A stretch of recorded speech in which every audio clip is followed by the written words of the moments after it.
Hello दोस्तों, मेरा नाम है देवेंद्र सिंह। आज की वीडियो में हम अकाउंटिंग फॉर शेयर कैपिटल का प्रॉब्लम एंड सॉल्यूशन में प्रॉब्लम नंबर 2 समझने वाले हैं। ठीक है, जिसमें हम ओवर सब्सक्रिप्शन ऑफ शेयर्स और उसके अंदर जो प्रो राटा अलॉटमेंट होती है उसको समझने वाले हैं। ये बहुत ही ज्यादा इंपॉर्टेंट टॉपिक है।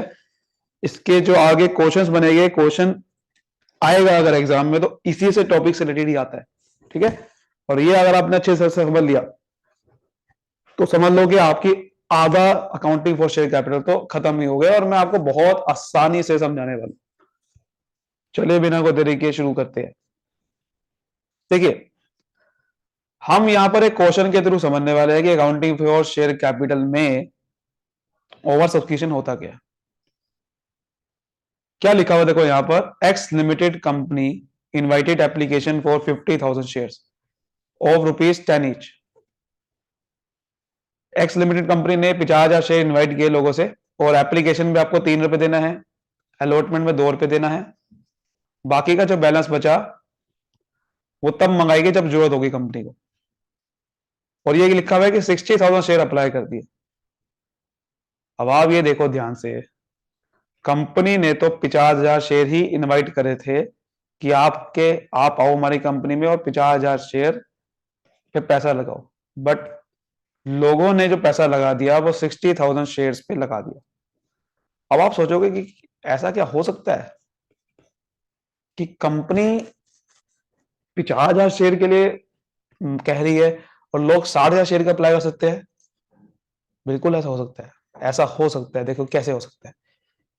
बहुत बार आपने देखा होगा, गवर्नमेंट एग्जाम्स निकलते हैं, गवर्नमेंट एग्जाम्स होते हैं बहुत सारे कॉम्पिटेटिव या फिर कॉम्पिटेटिव एग्जाम्स होते हैं।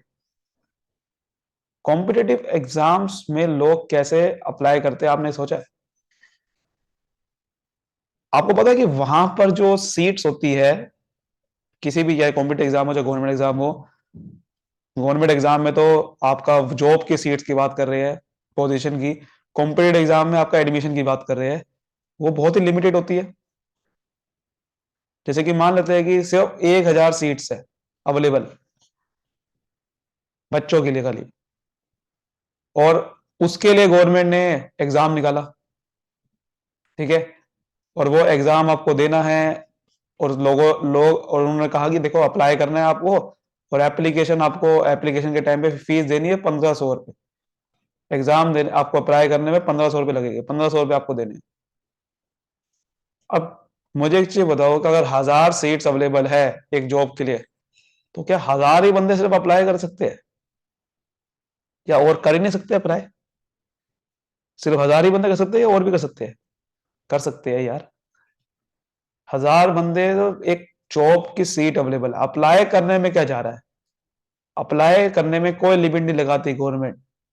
चाहे कॉम्पिटेटिव कोई भी एग्जाम हो, अप्लाई करने में कोई लिमिट नहीं है। क्योंकि अगर अप्लाई करने में ही लिमिट लगा दी तो गवर्नमेंट को समझ कैसे आएगा कि सबसे बढ़िया बंदा उसमें से कौन सा है? क्योंकि 1,000 में से तो फिर 1,000 को 1,000 ही सिलेक्ट करना पड़ेगा। अगर 1,000 बंदों की ही लिमिट है तो 1,000 में से हजारों को ही सिलेक्ट करना पड़ेगा। तो कोई गवर्नमेंट को ऑप्शन ही नहीं है कि पहचान सके कि भाई एक बंदा, दो बंदों में से सिलेक्ट करूं, उसमें से बढ़िया कौन सा है। तो गवर्नमेंट को कोई ऑप्शन ही नहीं बचेगा।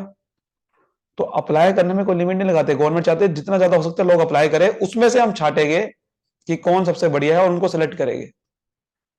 तो लोग, बहुत बार आपने देखा गवर्नमेंट एग्जाम तो सिर्फ 1,000 सीट अवेलेबल है, लेकिन जो लोग अप्लाई कर देते हैं वो बहुत ज्यादा होता है। 10 लाख लोग अप्लाई कर रहे हैं, 20 लाख लोग अप्लाई कर रहे हैं, इतने ज्यादा लोग अप्लाई कर रहे हैं, लेकिन जॉब है ही नहीं। जॉब सिर्फ 1,000 सीट ही अवेलेबल है। तो ये चीज में हम कंपनी में भी होता है। कंपनी भी क्या करती है, कंपनी में शेयर तो निकाल देती है जितने वो शेयर इनवाइट करती है। इनवाइटेड शेयर कह दो इसको, या इश्यूड शेयर्स। इश्यूड शेयर बोलते हैं। इश्यूड जितने इन्होंने कंपनी ने शेयर करे, वो जितने कंपनी ने इश्यू करे सिर्फ उतने ही लोग अप्लाई नहीं करते। अप्लाई करने में कोई लिमिट नहीं होती, तो अप्लाई जितने मर्जी कर सकते हैं।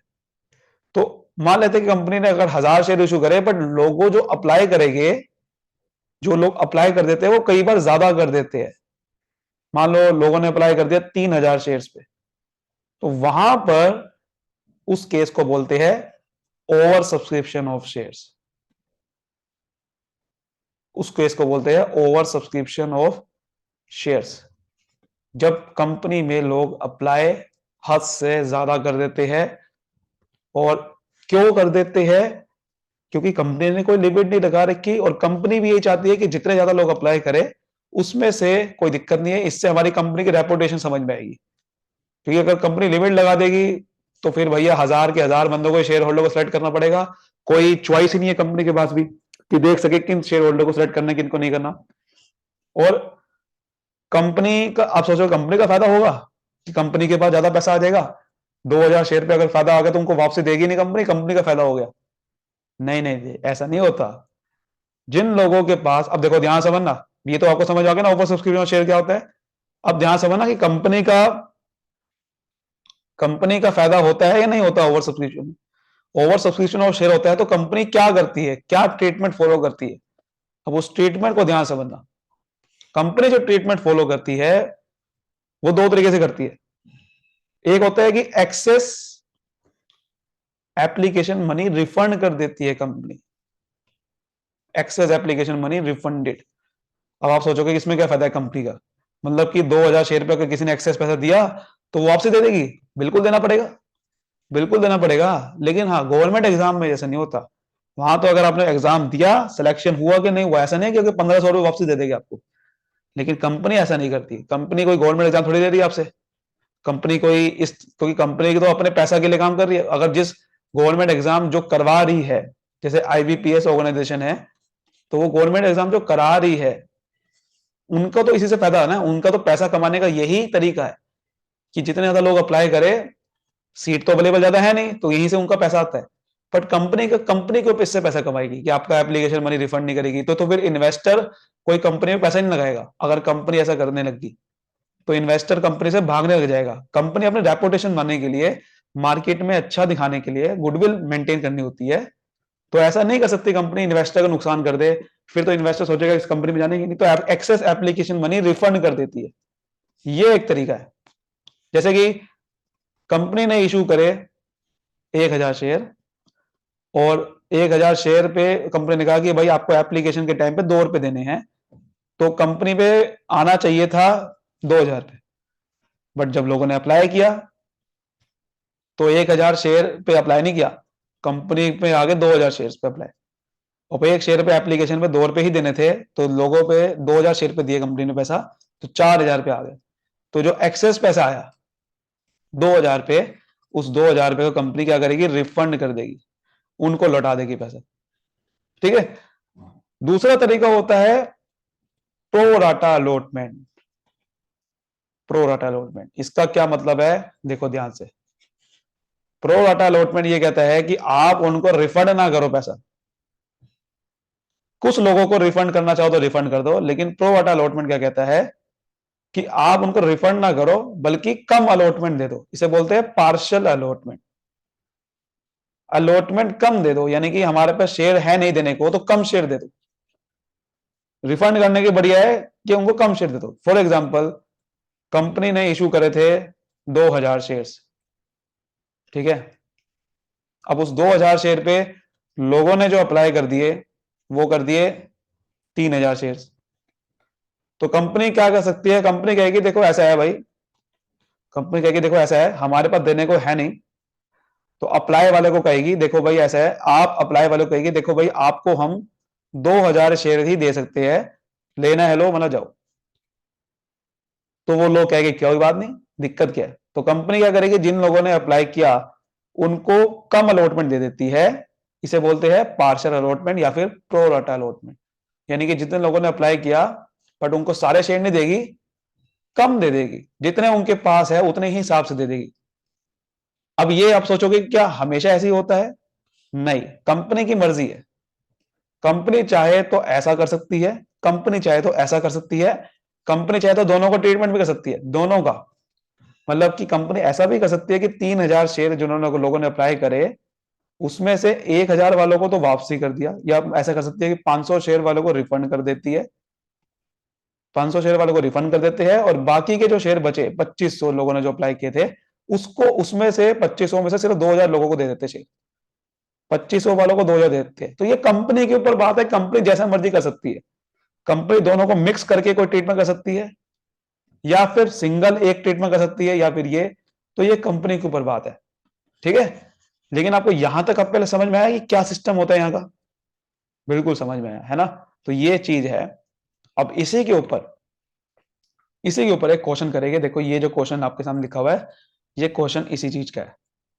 इसको वैसे मैं आपको बताया कि कोई भी आपको क्वेश्चन सोल्व करना है, जैसे कि आपने अगर पुरानी वीडियो देखी है इसके ऊपर, नहीं देखी है तो कॉर्पोरेट अकाउंट में जाके वीडियो जरूर देखिए, बेसिक, जिसमें मैंने आपको बता रहा कि क्वेश्चन सोल्व कैसे करते हैं, जनरल एंट्री कैसे करते हैं। तो पहले आपको ना रफ में एक ऐसा एक समरी बनानी है जिससे क्वेश्चन दोबारा बार बार पढ़ना ना पड़े। यहां पर आप लिखे करो, यहां पर आपको क्या लिखना है, कंपनी ने इशू कितने किए थे शेयर, या अलॉटेड कितने किए। इसको अलॉटेड बोल सकते हो कि यानी कि कंपनी इतना ही दे सकती है तो इसे अलॉटेड बोलेंगे। और यहां लिखो कि यहां पर कंपनी ने अप्लाई कितने किए, इशूड कितने के, अलॉटेड कितने के। बात एक ही, बिकॉज जितने इशू किए उतने ही हम लोगों को अलॉट कर सकते हैं, उतने ही लोगों को शेयर होल्डर बना सकते हैं। तो कंपनी ने जो इशू करे वो कितने करे थे सर? 50,000 शेयर। देखो ऊपर लिखा ना 50,000 शेयर इशू करे थे, तो 50,000 शेयर यहां पर लिखूंगा नहीं, यहां। और लोगों ने अप्लाई कितने कर दिए सर? 60,000 शेयर, तो 60,000 यहां लिखूंगा। और यहां पर आप लिखोगे एक शेयर कितने का।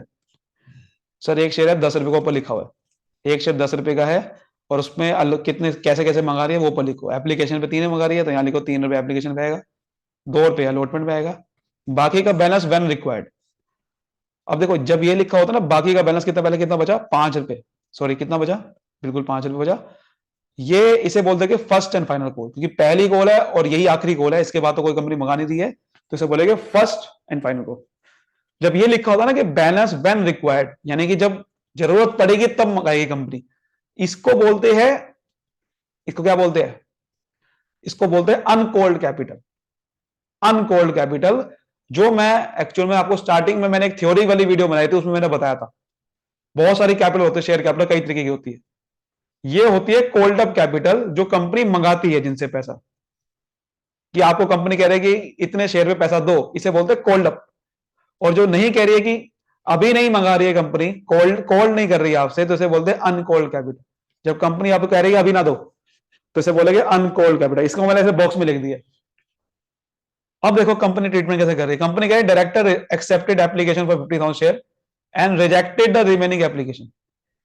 डायरेक्टर ने कहा कि 50,000 वालों को हम अप्लाई कर एक्सेप्ट कर लेते हैं, यानी कि एक्सेप्ट का मतलब 50 के 50,000 देते हैं शेयर, और बाकी के रिजेक्ट कर देते हैं रिमेनिंग एप्लीकेशन। बाकी कितने बचे सर? 60,000 लोगों ने अप्लाई किया था, तो बाकी के बचे 10,000 शेयर, तो 10,000 वालों को रिजेक्ट कर देंगे। ठीक है, ये चीज आपकी हुई, तो इसको बोलेंगे, इसे इसे हमने क्या करा, ओवर सब्सक्रिप्शन का ये वाला ट्रीटमेंट कर दिया, कि एक्सेस एप्लीकेशन मनी को रिफंड कर दिया हमने। ठीक है, तो इसे this is called over subscription of shares. तो यहां पर एक और बार लिखे हुए अलॉटमेंट मनी जो आई वो सिर्फ 49,000 शेयर पे आई। देखो इसका क्या मतलब है, इसको अभी समझेंगे। पहले आपको जर्नल एंट्री करनी आनी चाहिए। जर्नल एंट्री मैं पिछली वीडियो में समझा चुका हूं, तो मैं आपको स्टार्टिंग में वो जर्नल एंट्री पहले वो आपको करके दिखा रहा हूं कि वो जर्नल एंट्री क्या थी। ठीक है, देखो ध्यान से, पहली एंट्री आपको पता है क्या होती है? नहीं पता तो पहले वो वीडियो जाके जरूर देखिए। Bank account debit to share application account. पैसा आता है तो बैंक अकाउंट डेबिट, किससे आएगा? इनकम है तो इसलिए शेयर एप्लीकेशन अकाउंट क्रेडिट। अब यहां पर कितने शेयर पे पैसा आया, आप ध्यान से मुझे देखो बताओ। 60,000 शेयर पे आया या 50,000 शेयर पे आया? कितने पैसा आया? 60,000 पे। लोगों ने जितना अप्लाई किया तभी तो उतने हिसाब से पैसा दिया होगा। जैसे अगर 10 लाख फॉर्म भर रहे हैं 10 लाख लोग, तो 10 लाख लोगों ने अप्लाई किया, 10 लाख के हिसाब से पैसा आया होगा ना। या कंपनी ये देखेगी कि भाई कितने मैंने अलॉट करने हैं उसके हिसाब से पैसा कितना है? नहीं, 60,000 लोगों ने अप्लाई किया है, तो 60,000 शेयर पे 3 रुपए के हिसाब से पैसा है। अब एक शेयर पे कंपनी 3 मंगा रही है, तो 60,000 शेयर पे कितना मंगाया होगा? मल्टीप्लाई करोगे आप, तो 60,000 को अगर 3 से मल्टीप्लाई करूं तो कितना पैसा आया? 1,80,000 पे। तो 1,80,000 रुपीज कंपनी पे पैसा है। समझ आ गई बात? फिर दूसरी एंट्री को पता क्या होती है? 1,80,000 को हम ट्रांसफर करते हैं शेयर कैपिटल अकाउंट में, है ना, शेयर कैपिटल अकाउंट में। अब देखो शेयर कैपिटल अकाउंट में हम उतना ही ट्रांसफर करते हैं जितना कि एक्चुअली में हम उसको शेयर देंगे, उतना नहीं कि जितना लोगों ने अप्लाई किया। जैसे कि हम अगर गवर्नमेंट जॉब की बात करें तो गवर्नमेंट उतने ही लोगों को सीट दे सकती है जितनी की है। भले ही लोग चाहे 10 लाख अप्लाई करते हैं, बट देनी 1,000 को ही है या देनी 4,000 को ही है, इससे ज्यादा नहीं सकती। तो ऐसे ही कंपनी में होता है, शेयर कैपिटल तो उतनी ही बनेगी ना जितने लोगों को शेयर बांटेगी कंपनी। तो कितने बांट सकती है टोटल? सर 50,000 ही बांट सकती है, इससे ऊपर तो बांट नहीं सकती।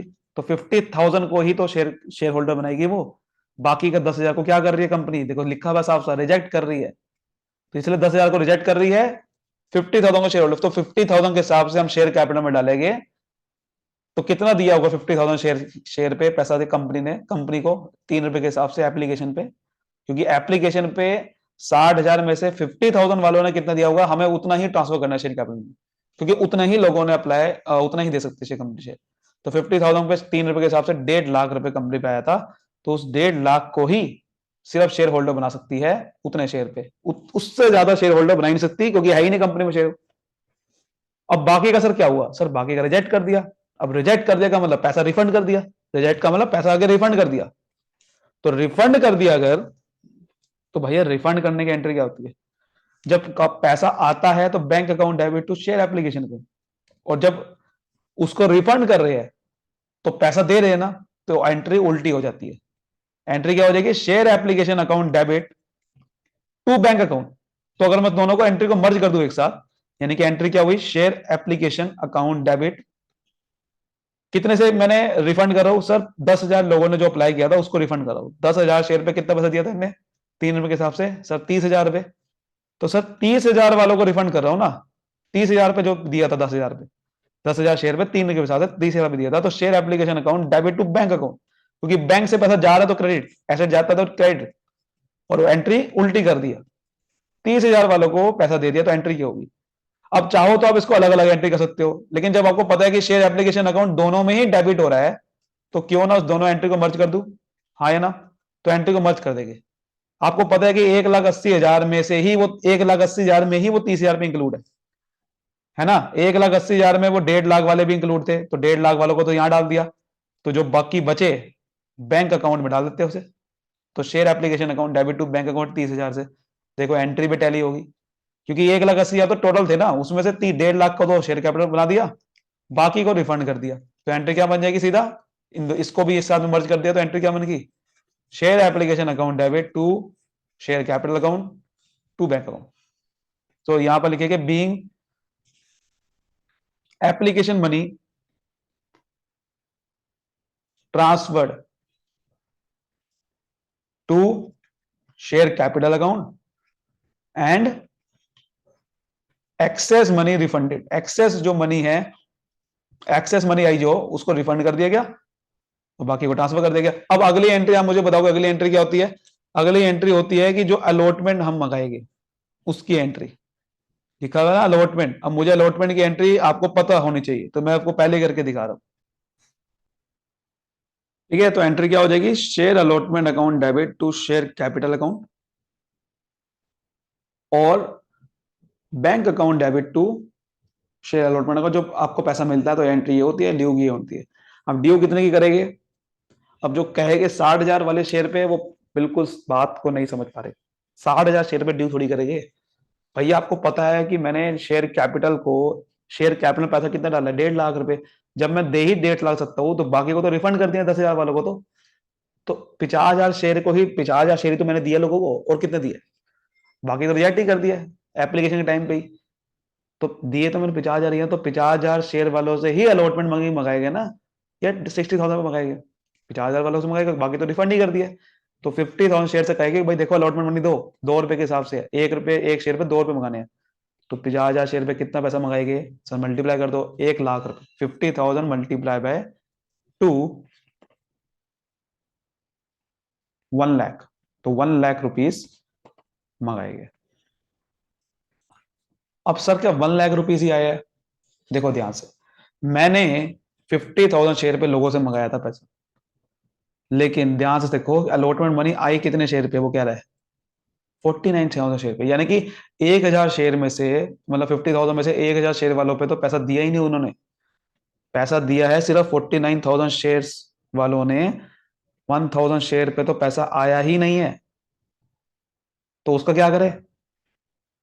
उसका पैसा नहीं आया है तो भैया क्या करे, हम कुछ नहीं कर सकते, उन्होंने पैसा नहीं दिया। तो हम तो एंट्री कितनी, bank account debit to share allotment account कितना आएगा, जितना पैसा आया है उतनी की तो एंट्री करेंगे।